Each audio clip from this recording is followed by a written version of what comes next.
Number হলো এটা ঈমানের স্বীকৃতি দেওয়া, ঈমান আমল করা। 2 নম্বরে ইকামিস সালাত, নামাজ আদায় করা। ঈমানের স্বীকৃতি দেওয়ার ব্যাপারে কোনো শর্ত নাই। গরীব দুঃখী অসহায় সকলের উপরে সমান। ইকামিস সালাত, নামাজ আদায় করো। এই হুকুমের দ্বারা সকলকে আল্লাহ সমান করে দিয়েছেন, গরীব দুঃখী বাছাই করে নাই। 3 নম্বরে ওয়াইতাইস যাকাত, যাকাত প্রদান করো। এটা হলো ইসলামের 3 নাম্বার ভিত্তি। কথা বলে আমরা 3 নাম্বার। যাকাত দেওয়ার ক্ষেত্রে কিছু শর্ত সাপেক্ষ আছে না নাই? 4 নম্বরে আল্লাহর রাসূল বলেন ওয়াল হাজ্জি, ইসলামের 5টা ভিত্তির ভিতরে, 5টা ফরজ কাজের ভিতরে অন্যতম 5 শর্তের ভিতরে 4 নাম্বার শর্ত হলো আল্লাহ রাব্বুল আলামিনের পবিত্র ঘর কাবা শরীফকে জিয়ারত করা। আল হজ্জ, পৃথিবীর প্রত্যেকটা নরনারী আল্লাহ তাআলার ঘর জিয়ারত করার জন্য যেতে হবে, কাবা জিয়ারত করবে, হজ করতে হবে। এই বিষয়টাও বুনিয়াদ ইসলাম, ইসলামের ভিত্তির ভিতরে 4 নম্বরে। কথা বল কয় নম্বরে? 4 নম্বরে। আল্লাহ রাব্বুল আলামিন বলেন ওয়ালিল্লাহি আলান নাসি হিজ্জুল বাইত, আল্লাহর পক্ষ থেকে পৃথিবীর প্রত্যেকটা মানুষকে কাবা বাইতুল্লাহ জিয়ারত করার জন্য নির্দেশ করেছেন। এর শেষাংশে বলেন ফানিস্তাতা ইলাইহি সাবিলা, আল্লাহ বলেন আমি যাকে সম্পদ দিয়েছি, যাকে টাকা দিয়েছি, যাকে পয়সা দিয়েছি, আমি আল্লাহ রাব্বুল আলামিন যাকে সামর্থ্যবান বানিয়েছি, সে যে আমার ঘর জিয়ারত করে, কাবা জিয়ারত করে, হজ পালন করে, এই হজটা তার উপরে আমি আল্লাহ ফরজ করে দিয়েছি, ফরজ বানায় দিয়েছি। আমার মুসলমান ভাইরা একটু লক্ষ্য করে দেখেন, আল্লাহ রাব্বুল আলামিন হজ বাইতুল্লাহকে মুসলমানদের জন্য কত বড় নিয়ামত হিসেবে বানিয়ে দিয়েছেন। ইব্রাহিম আলাইহিস সালামকে দিয়ে আল্লাহ রাব্বুল আলামিন কাবা নির্মাণ করলেন। হযরত ইসমাঈল, হযরত ইব্রাহিম ছেলে বাবা দুইজনে মিলে সুন্দর করে কাবা বানাইলেন, কাবা ঘর নির্মাণ করলেন। এবার হযরত ইব্রাহিম আল্লাহ রাব্বুল আলামিনের কাছে দোয়া করেন। কাবা ঘর নির্মাণ করে ইব্রাহিম আল্লাহর কাছে দোয়া করেন, কারণ ইব্রাহিম আলাইহিস সালামের দ্বারা আমি অনেক সুন্দর একটা কাজ করেছি, ভালো একটা কাজ করেছি। ভালো কাজ করে যদি আল্লাহর কাছে দোয়া করা হয়, আল্লাহ রাব্বুল আলামিন দোয়া কবুল করেন। কথা কোন ঠিক না ঠিক? কারণ আমরা তো 2 বার দরুদ পড়ে, 3 বার দরুদ পড়ে, তো সত্য মিলাদ করে আল্লাহর কাছে দোয়া করি। আমাদের আকীদা বিশ্বাস হলো দরুদ পড়ি আল্লাহ দোয়া কবুল করবে। যেটা সূরা তেলাওয়াত করে আমরা দোয়া করি, কারণ আল্লাহ দোয়া কবুল করবে। হযরত ইব্রাহিম বলেন কাবা বানাইছি, কাবা বানায়া ছেলে বাবা তুই তো এই জায়গায় দাঁড়ায় হাত উঠাইছে, আল্লাহর কাছে দোয়া করে। আল্লাহ রাব্বুল আলামিনের কাছে কত সুন্দর করে ওনাদের দোয়াটা দেখেন। وَإِذْ يَرْفَعُ إِبْرَاهِيمُ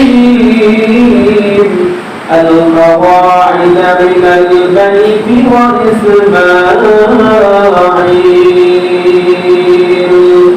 رَبَّنَا تَقَبَّلْ مِنَّا إِنَّكَ أَنْتَ السَّمِيعُ الْعَلِيمُ। হযরত ইব্রাহিম আর ইসমাঈল দুইজনে মিলে কাবা ঘর নির্মাণ করে আল্লাহর কাছে যখন দোয়া করলেন, আল্লাহ বলেন তোমাদের দোয়া আমি কবুল করেছি।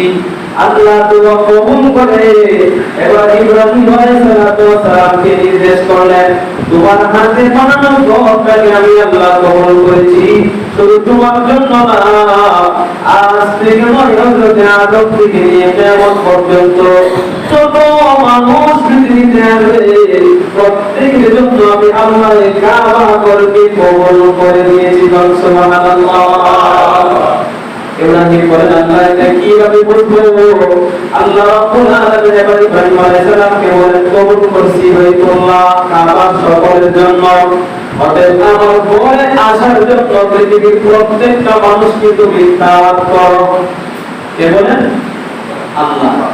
তুমি ঘর বানাইছো, এই ঘরে কিয়ামত পর্যন্ত আমার বন্ধু-বান্ধবীরা আসবে, তোমরা সকলেই পৃথিবীতে যারা প্রত্যেকটা মানুষ কিয়ামত পর্যন্ত যারা আসবে সকলেই এই কাবা বাইতুল্লাহর কাছে আসবে, আমি আল্লাহর পক্ষ থেকে তাদেরকে দাওয়াত করব। আর এই দাওয়াতটা ইব্রাহিম তোমার জিম্মা দিয়া তোমার জবান দিয়ে আমি প্রচার করাইতে চাই। তুমি ডাক দাও পৃথিবীর প্রত্যেকটা মানুষকে। ইব্রাহিম আলাইহিস সালাম বলেন আমার তো ছোট্ট জিম্মা ছোট্ট জবান, আমি এখান থেকে ডাক দিলে তো পাহাড়ের ওই পাশে যাবে না, আমার কথা পৃথিবীর সবগুলো মানুষ কি শুনবে? আল্লাহ তাআলা বলেন তুমি ডাক দাও, আমি আল্লাহ কিয়ামত পর্যন্ত যতটা মুমিন নরনারী এই কাবাতে আসবে প্রত্যেকের কর্ণকুহরে তোমার আওয়াজ পৌঁছায় দিব। সুবহানাল্লাহ। হযরত ইব্রাহিম কোন ভাষা দিয়ে ডাক দিবেন, কিভাবে ডাক দিবেন, কিভাবে দাওয়াত করবে? আল্লাহ বলেন আমার ঘরে যারা জিয়ারত করতে আসবে তারা সকলে কিন্তু আমার মেহমান, অতএব তুমি সুন্দর করে তাদেরকে দাওয়াত করো। ইব্রাহিম আলাইহিস সালাম এখন ডাক দেই ওয়াআযযিন ফিল নাসি বিল হাজ্জি ইয়াতুকা রিজালা ওয়া আলা কুল্লি দামির ইয়াতিনা মিন কুল্লি ফাজ্জিন আমিক। ইব্রাহিম আলাইহিস সালাম যখন ডাক দিলেন আল্লাহ রাব্বুল আলামিন হযরত ইব্রাহিম নবীর জবানের আওয়াজটা দোয়াটা আমাদের এই কথাটাকে আমরা বললাম আলামে আরমে যত রূহ আল্লাহ কিয়ামত পর্যন্ত দুনিয়াতে পাঠাইলি প্রত্যেকটা রূহের কর্ণ কবরে পৌঁছায় দিলি, সাথে সাথে যে মানুষটা আল্লাহর পক্ষ থেকে আওয়াজ পাইয়া দাওয়াত বাইতুল্লাহর পক্ষ থেকে পেয়ে আল্লাহ রাসূল বলেন যারা পড়েছেন লাব্বাইক আল্লাহুম্মা লাব্বাইক, এমন পর্যন্ত ওই মানুষগুলাই আল্লাহর ঘর জিয়ারত করার সুযোগ পাইবে। যারা লাব্বাইক বলে জবাব দিয়েছে, এবার আল্লাহ তাআলার পক্ষ থেকে পৃথিবীর প্রত্যেকটা মানুষকে দাওয়াত করা হয়েছে, কিন্তু যারা লাব্বাইক বলে আওয়াজ দিয়েছেন সাড়া দিয়েছেন তারা বাইতুল্লাহ জিয়ারতের সুযোগ পাইবে। আল্লাহ রাসূল হাদিসের ভিতরে উল্লেখ করে দিয়েছেন আল্লাহ তাআলা ওই মানুষগুলোর জবান দিয়েই এই লাব্বাইকের আওয়াজটা বের করে দিয়েছেন যারা মুমিন, যারা মুসলমান, যারা ঈমান আনয়ন করেছেন। সুবহানাল্লাহ। অতএব এই বাইতুল্লাহ জিয়ারত করা এটা আমাদের ইসলামের ভিত্তির 5টা রূপের ভিতরে 4 নাম্বার। কয় নাম্বার? 4 নাম্বার। আমরা তো বাইতুল্লাহ জিয়ারতকে এটা যে বড় একটা ইবাদত, আমার তো মনে হয় অনেকে এটা বলে ফেলেছে। নামাজ আমি প্রতিদিন আদায় করি, কারণ নামাজ আমার উপর ফরজ। নামাজ ফরজ এই জন্য আদায় করি নাকি? কথা বলেন। নামাজ আদায় করি কেন? এটা ফরজ। আল্লাহকে বিশ্বাস করি, আল্লাহকে বিশ্বাস করা ফরজ, রাসূলকে মানা ফরজ, এই জন্য মানি। যাকাত দেওয়া মানবে ফরজ, এই জন্য দেই। রোজা রাখা ফরজ, এই জন্য এক মাস রোজা রাখছি। কিন্তু এই 5টা জিনিসের ভিতরে যে হজ করা ফরজ, এই জিনিসটাও তো আমাকে মানতে হবে। কথা বলেন। এটা কি মানতে হবে না? যদি আমি আল্লাহ পক্ষ থেকে ফরজ বিধানের ভিতরে একটা ফরজকে অস্বীকার করি, আমি কিন্তু কাফের হয়ে যাব। সাথে সাথে অস্বীকার করার কোনো সুযোগ নেই। এবার সে একটু সামনের দিকে যায়, হজ্জে বাইতুল্লাহ, আমি যদি হজ্জে বাইতুল্লাহ করি তাহলে আমার কি লাভ হবে? এই হজ্জে বাইতুল্লাহ আমি কখন করবো? আল্লাহ কার উপরে ফরজ করছেন? এর একটা সীমা আছে, সীমারেখা আছে। হজের জন্য কে যাবে, কার উপরে হজ আল্লাহ ফরজ করছেন, ভালো করে শুনবেন মন দিয়ে। যাকাত আদায় করা আর হজ করা, এই দুটোটা কিন্তু মালি ইবাদত। যাকাত শুধু মালের উপরে, হজ মাল এবং জান দুটোটা। যাকাত আদায়ের বিধান শর্ত সাপেক্ষে, এতটুকু হইলে এই শর্ত অনুযায়ী যাকাত দিতে হবে। কিন্তু হজের যে বিধানটা, এই হজের বিধানের ভিতরে আলাদা কোনো শর্ত নাই। কথা বুঝতে পারছি? হজ ফরজ হওয়ার ব্যাপারে আলাদা কোনো শর্ত নাই যে আমার মাল থেকে এতটুকু কাটতে হবে, এতটুকু হতে হবে, এরকম নাই।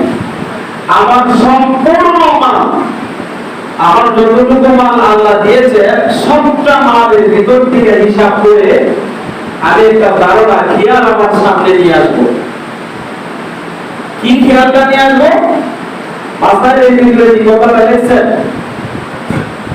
একজন মানুষের উপরে কখন হজ ফরজ হয়, একটা মানুষের উপরে হজ ফরজ হওয়ার শর্ত কি?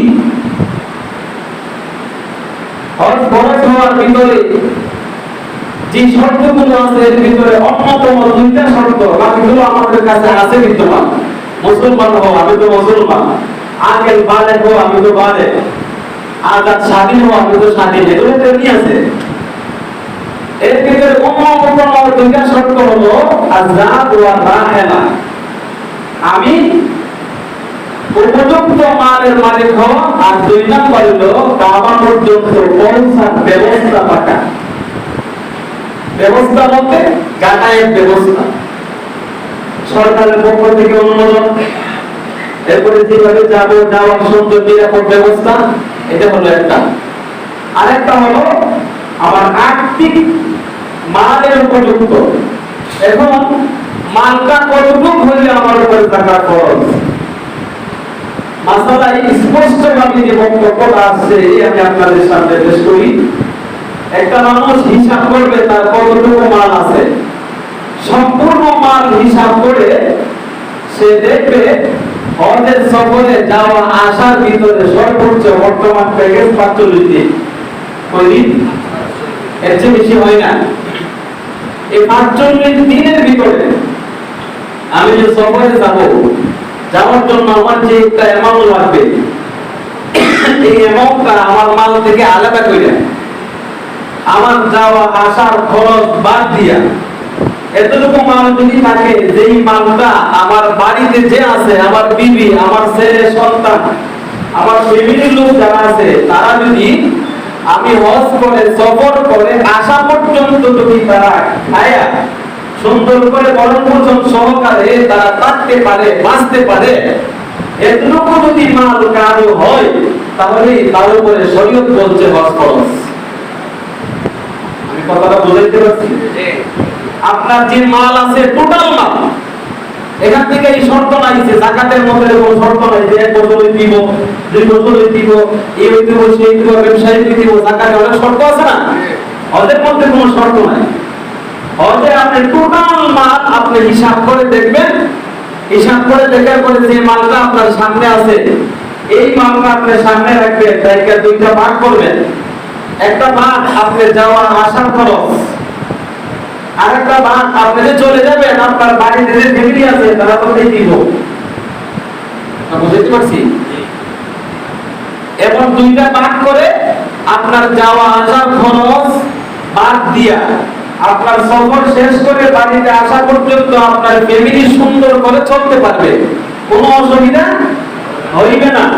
এরকম মালের মালিক যদি আপনি হয়ে থাকেন, তাহলে এই ইসলামের 5 রুকনের 4 নাম্বার হজ যেটা, এটা আপনার উপরে আল্লাহর পক্ষ থেকে ফরজ হয়ে গেছে, ফরজ হয়ে গেছে।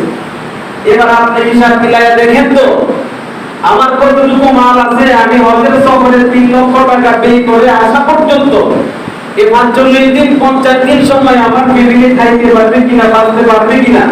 যদি খাইতে পারে, বাঁচতে পারে, তাদের কোনো অসুবিধা না হয়, আমি আসা পর্যন্ত দিলে আমার উপরে কিন্তু হজ ফরজ। এমন লোক আমাদের এলাকাতে নাই আছে? কি বলেন? আছে। মাসালা বলতে গিয়া এক মাসালার ভিতরে এমন কথা লাগছে, কেউ যদি মনে করে বর্তমান সময়ে কোনো কিছুই নাই, এবার তার একটু জায়গা আছে, এমন জায়গা যেই জায়গাটা বিক্রি করলে সে হজ করতে পারবে, তার ফ্যামিলির সচ্ছলতাও বাড়বে। এই যে সেই জায়গাটা বিক্রি করে হজ করা তারপরে হজ। কথা বুঝাইতে পারছি? এবং আপনাদের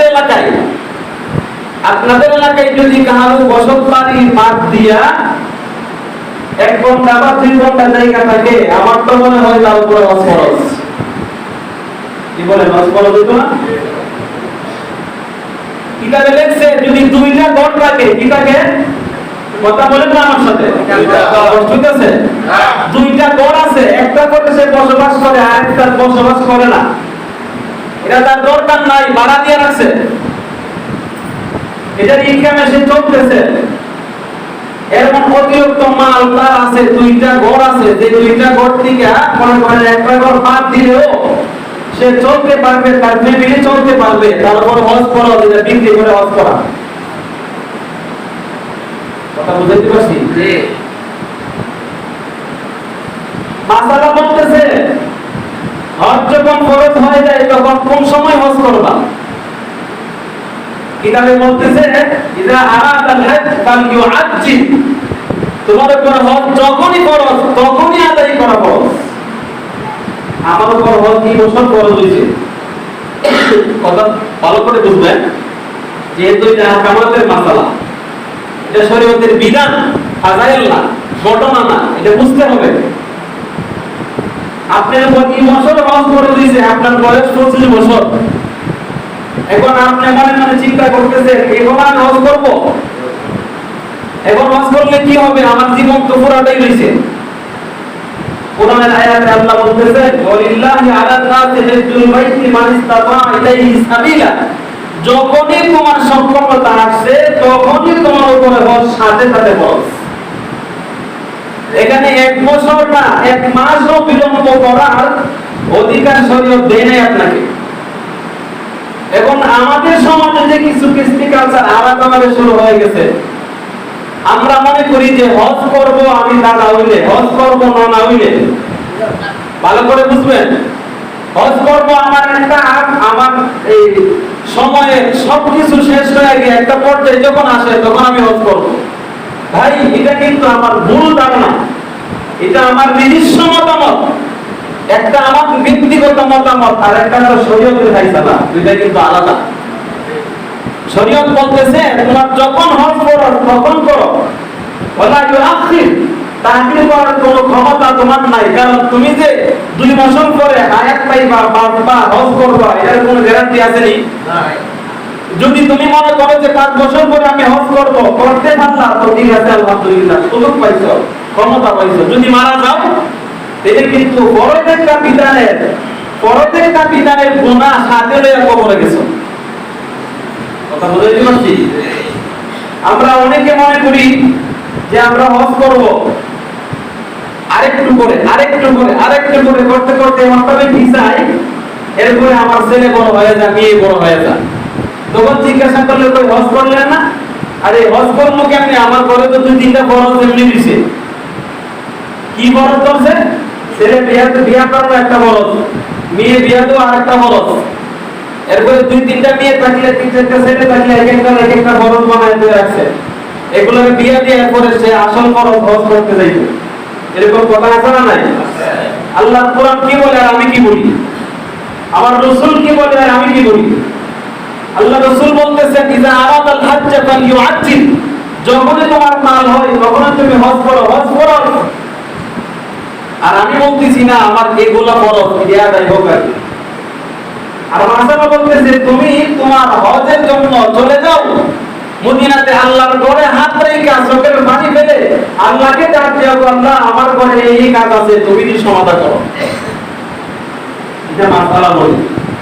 তো ভাই, আমি যে হজটাকে বিলম্ব করতেছি,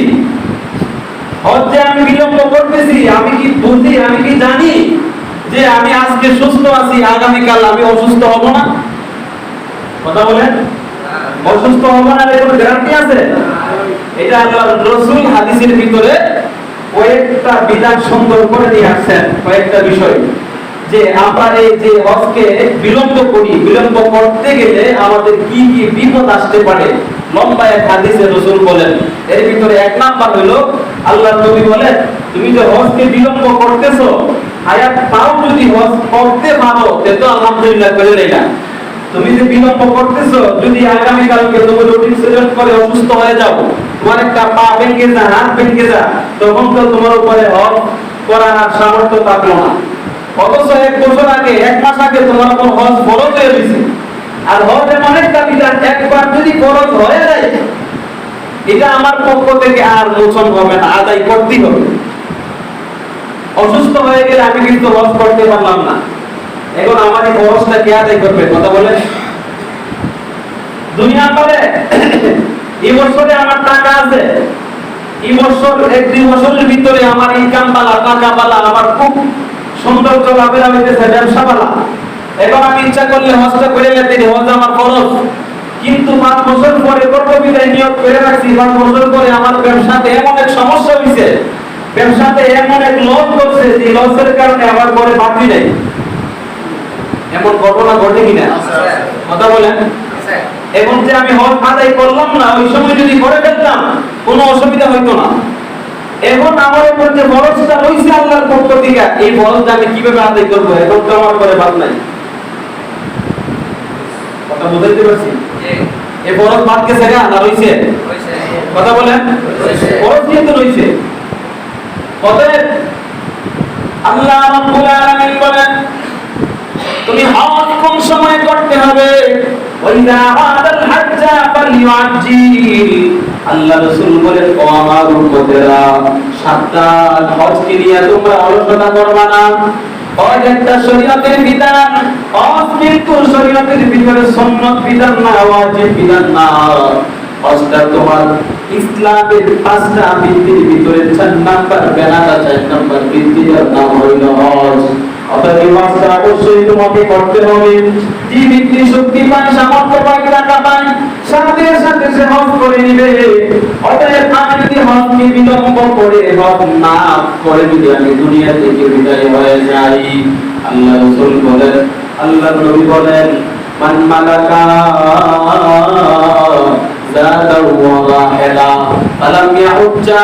যে ব্যক্তি জীবনের একবার হজ করার ক্ষমতা পাইল, হজ করার ক্ষমতা পাইও সে হজ করে নাই, হজ আদায় করে নাই, আমার নবী বলেন সে বাইতুল্লাহ ভ্রমণ করে নাই, আল্লাহর ঘর জিয়ারত করে নাই, হজ আজকে কালকে এরকম করে বলে সে বিলম্ব করে ফেলল, আমার নবী বলেন এমন অবস্থায় সে যদি হজ আদায় না করে মারা যায়, ফালা আলাইয়া, আমি নবীর উপরে তার কোনো জিম্মাদারি নাই, ইচ্ছা আইয়ামুতা ইয়াহুদিয়া ওয়ালা নাসরানিয়া, সে মুসলমান হয়ে মরুক, ইহুদি হয়ে মরুক, নাসারা হয়ে মরুক, ঈমান লইয়া মরুক, ঈমান ছাড়া মরুক, আমি নবীর সাথে তার কোনো সম্পর্ক নাই।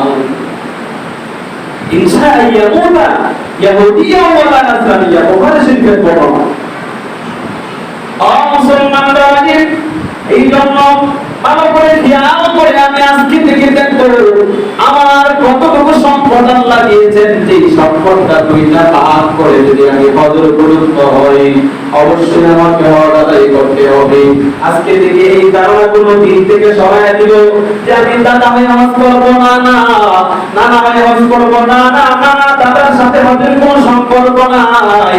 অনেক ভাইরা তো এমন আছে, অপকর্মের ভিতরে লিপ্ত, ঘোরার কাজে লিপ্ত, শরীরের ভিতরে লিপ্ত, ঘুষের ভিতরে লিপ্ত, হজ ফরজ হয়ে গেছে।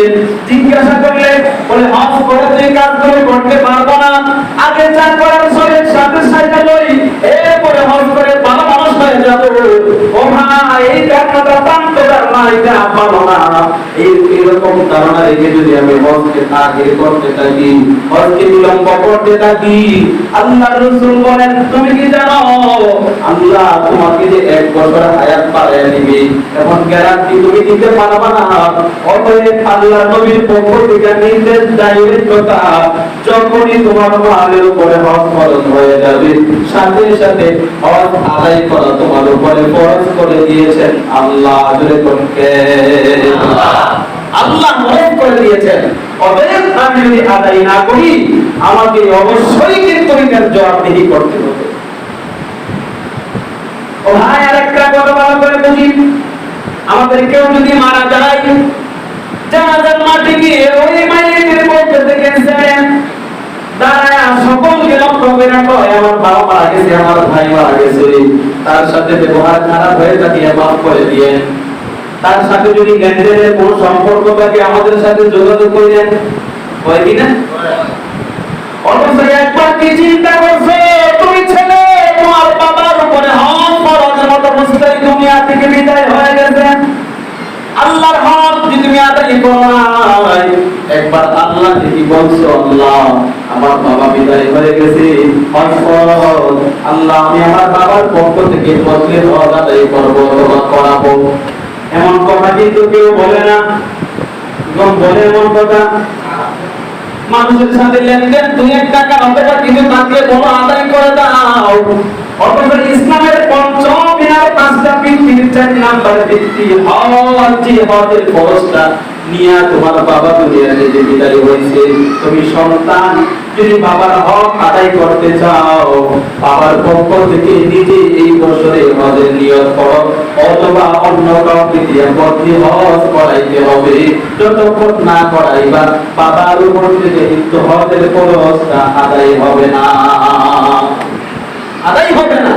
এবার চিন্তা করে দেখেন, কার বাবা দুনিয়া থেকে বিদায় হয়েছে এমন অবস্থায় এমন মালের মালিক ছিল যে তার উপর ফরজ হজ না করে চলে গেছে। কারণ হজে একমাত্র একটা আমল যেটা বদলা হয়, কি হয়? বদলা হয়। এটা বদলি করা যায়, করতে পারে নাই সে, অন্য কাউকে দিয়ে আপনি সন্তান করাইলেও আদায় হয়ে যাবে, আল্লাহ মাফ করে দিবে। এই জন্য বাবাজিরা, হজ এমন একটি আমল যে আমলের সঙ্গে আল্লাহ রাব্বুল আলামিনের কঠিন ওয়াদা। আল্লাহ রাব্বুল আলামিনের সাথে হজকারীর বড় সুন্দর ওয়াদা। আল্লাহ রাব্বুল আলামিনের হাবিব বলেন, মান হাজ্জা ওয়া লাম ইয়ারফুস ওয়া লাম ইয়াফসুক, যে ব্যক্তি হজ করার জন্য গেল, হজের অবস্থায় কোনো অন্যায় কাজ করে নাই, হজের অবস্থায় কোনো নাফরমানি করে নাই, এমন অবস্থায় সুন্দর করে যদি একটা মানুষ হজ আদায় করে দুনিয়াতে আসতে পারে, নিজের বাড়িতে আসতে পারে, আমার রাসূল বলেন এই হজ এমন একটা আমল যে আমলটা সে আদায় করেছে, আল্লাহ হজ আদায় করার কারণে ওই মানুষটাকে আমার আল্লাহ জিন্দেগির তামাম গুনাহ থেকে পবিত্র ঘোষণা করে দেন। হজ এমন একটা বিধান। 2 নম্বরে আল্লাহ রাসূল বলেন, আল-উমরাতু ইলাল উমরাতি কাফারাতুন, আল-হাজ্জু লাইসা লাহু জাযাউন ইল্লাল জান্নাহ। হজ এমন একটা বিধান, এই বিধানের আল্লাহর কাছে কোনো বদলা নাই, প্রতিদান নাই। একমাত্র হজের বদলা আল্লাহর কাছে প্রতিদান হলো বিনিময়ে জান্নাত দেওয়া। সুবহানাল্লাহ, সুবহানাল্লাহ। লাইসা লাহু জাযাউন ইল্লাল জান্নাহ। হজের বিনিময়ে আল্লাহ ডাইরেক্ট জান্নাত দান করে, জান্নাত দান করে। অতএব আমি যদি বান্দার হকগুলো আদায় করে ফরজ আমলগুলো ঠিক রেখে হজের বিধানটা পালন করতে পারি, নিঃসন্দেহে বলতে পারবো আল্লাহ আমাকে জান্নাতের মেহমান বানায় দিবে।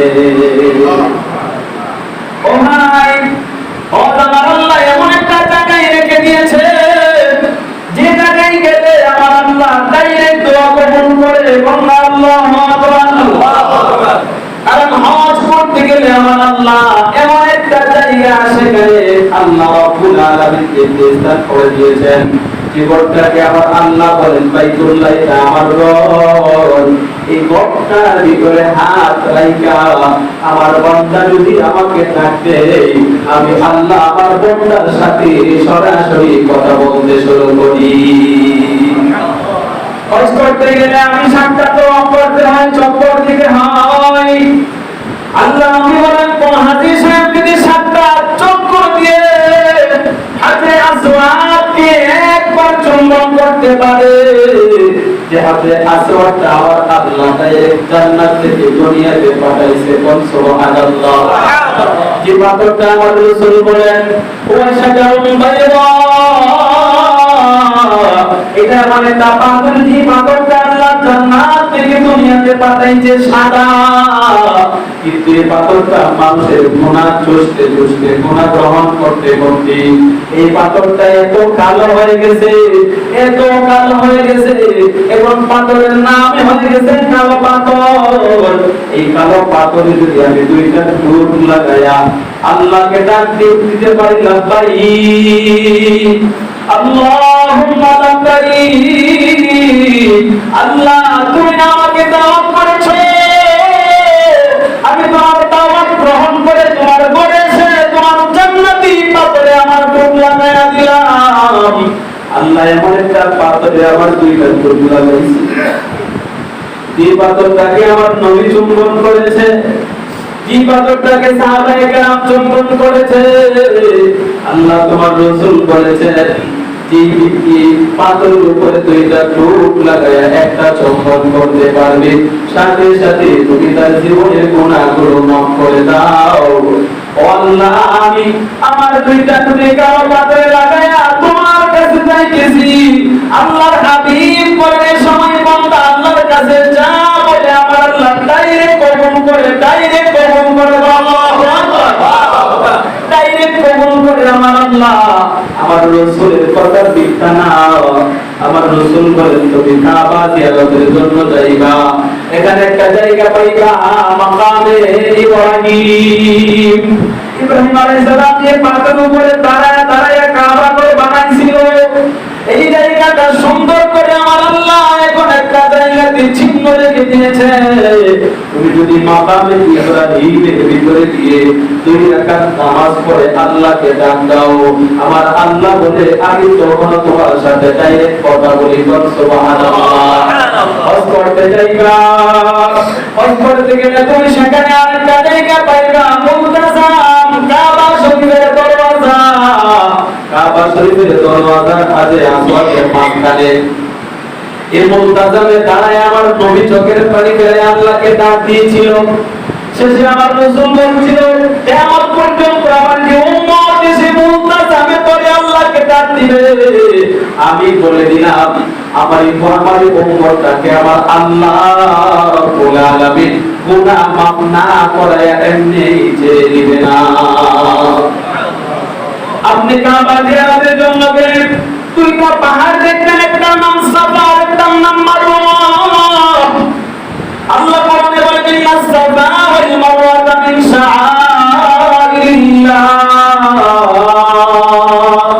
ফামান হাজ্জাল বাইতা বিল-কাবা ফালা জুনাহা আলাইহি আন ইয়াতাওয়াফা বিহিমা। যে 2টা পাহাড়ে হযরত ইসমাঈল আলাইহিস সালাতু ওয়াস সালামের আম্মা জান হাজরা আলাইহিস সালাম সন্তানকে পানি পান করানোর জন্য দৌড়াইছিল। ওই দিন আল্লাহ ওই স্মৃতিটাকে এমন ভাবে কবুল করে চিহ্ন লাগায়া দিয়েছে, এবার পর্যন্ত আল্লাহ বলেন আমার যে বান্দা বান্দিয়েছে এই সফা মারওয়াতে দৌড় দিয়া সফা পাহাড়ের উপরে দাঁড়ায় হাত তুলে আমি আল্লাহকে ডাক দিবে, ওই জায়গায় তো আমি আল্লাহ খাইয়ে খাবার হাজির সাথে কথা বলবো। আল্লাহ রাসূল বলেন তুমি এখান থেকে মিনাতে যাইবা, মিনাতে যাওয়ার পরে আরো কঠিন স্মৃতি, যেখানে ইব্রাহিম তার সন্তান ইসমাঈলকে জবাই করার জন্য রেডি হয়ে গেছিল, আমার আল্লাহ বলেন জায়গাটা আমি আমার কবুল করেছি। তাই আমার পর্যন্ত আমার বান্দা বান্দিয়েছে একটা কুরবা কুরবানি দিয়া যখন আমাকে ডাক দিবে, আমি আল্লাহ ইসমাঈল কুরবানির সওয়াব তাদের আমলে দিয়া তাদের জিন্দেগির দরখাস্তগুলো মঞ্জুর করার ওয়াদা গ্রহণ করলাম। হজ করতে যাবেন আপনি সবচেয়ে বড় জায়গা আল আরাফাত হাজ্জুম মিনাল্লাহ, আল্লাহু আকবার, আল আরাফাত হাজ্জুম মিনাল্লাহ। এখানে বিশাল একটা ময়দান এরিয়া আছে, এরিয়াটার নাম দিয়েছেন আরাফা। আল্লাহ রাসূল বললেন আল আরাফাত হাজ্জুম, যে আরাফার ভিতরে 1 2 3 দিন না 300 বছর বাবা আদম আর হাওয়া কান্না করতে করতে করতে করতে 300 বছর পরে আরাফার ময়দানে দাঁড়ায় আল্লাহকে ডাকতে আল্লাহ দোয়া মঞ্জুর করেছিল। সে আরাফার ময়দানে সমস্ত হাজী সাহেব যখন একত্রিত হইয়া কাবা ইমামকে নিয়ে যখন খুতবা শেষে আল্লাহর কাছে হাত দে। আমার নবী বলেন ওই সময় আমার আল্লাহ ডাইরেক্ট আকাশ থেকে রহমতের বৃষ্টি তাদের উপরে বর্ষণ করে এবং আল্লাহ রাব্বুল আলামিন বলেন আমি আমার আরশ কুরসি ছেড়ে দিয়ে আমার ময়দানে গিয়ে আমি প্রথম আকাশে ফেরেশতাদেরকে নিয়ে তাকাই, তাদের এই ঘটনাগুলো দেখাও, ফেরেশতাদেরকে বলি করে সাক্ষী দাও আমি আবার ময়দানে আমার সবগুলো বান্দা বান্দীকে এই মুহূর্তে মাফ করে দিলাম। হজ এটা একটা মুসলমানের জীবনের সবচেয়ে বড় সম্পদ। ও ভাই, আমাদের জীবনে কতই না সফর আমি করেছি। আমি আমার ছেলে মেয়ে সন্তান গুলোকে নিয়ে ভ্রমণ তো কম করি নাই, টুরিস্ট কম করি নাই, সফর কম করি নাই। একবার একটা নিয়ত করি না ছেলে সন্তানদেরকে নিয়ে বোম্বাই যাবে, এটাও একটা সফর। আল্লাহ রাসূলের জামানায় সাহাবায়ে কেরামের যদি সম্পদ হইতো, যারা দূরবর্তী দেশে অবস্থান করত, রাসূল বলছেন বিবাহের পরে তোমরা যদি কোনো জায়গায় হানিমুন করতে যাও তাহলে ওমরান সফরে আসো। আল্লাহু আকবার।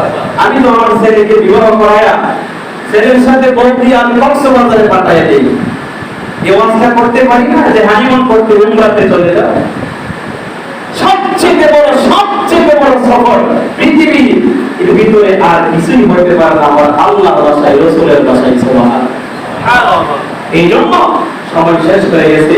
সংক্ষিপ্ত যে কথাগুলো আপনাদেরকে বোঝাইতে ইচ্ছা করেছি আজকে, হজ ফরজ কতটুকু সম্পদ হলে আবার বলেন, হজ ফরজ কতটুকু সম্পদ হলে আমার টোটাল সম্পত্তির ভিতরে দুইটা ভাগ করে একটা ভাগ দিয়ে আমি সফর করব, আরেকটা ভাগ আমার ফ্যামিলি খাইবে। আমি আয়েশা যদি তাদেরকে অবস্থায় পাই, ইচ্ছা করতে পারি যে তাদের কোনো অসুবিধা হবে না, তাহলে আমার উপরে হজ ফরজ। আমার জায়গা থাকলে জায়গা বিক্রি করা আমার উপরে ফরজ, আমার সম্পদ থাকলে সম্পদ দিয়ে হজ করা ফরজ। অতএব কোনো এই জায়গার ভিতরে কোনো সুযোগ নাই। ডাইরেক্ট আল্লাহ অর্ডার দিয়েছেন ওয়ালিল্লাহি আলান নাসি হিজ্জুল বাইতি মান ইসতাতা ইলাইহি সাবিলা। আমি আল্লাহ যাকে যতটুকু সম্পদ দিয়েছি তার উপরে আমার পক্ষ থেকে হজ ফরজ করে দিয়েছি। আল্লাহ আমাদের সকলকে এই হজের বিধান মাসআলা বুঝে আপনার জন্য হজের নিয়ত করতে পারে আল্লাহ তৌফিক দান করুন। আমিন। যারা সুন্নাত পরিবার সাল্লাল্লাহু আলাইহি ওয়াসাল্লাম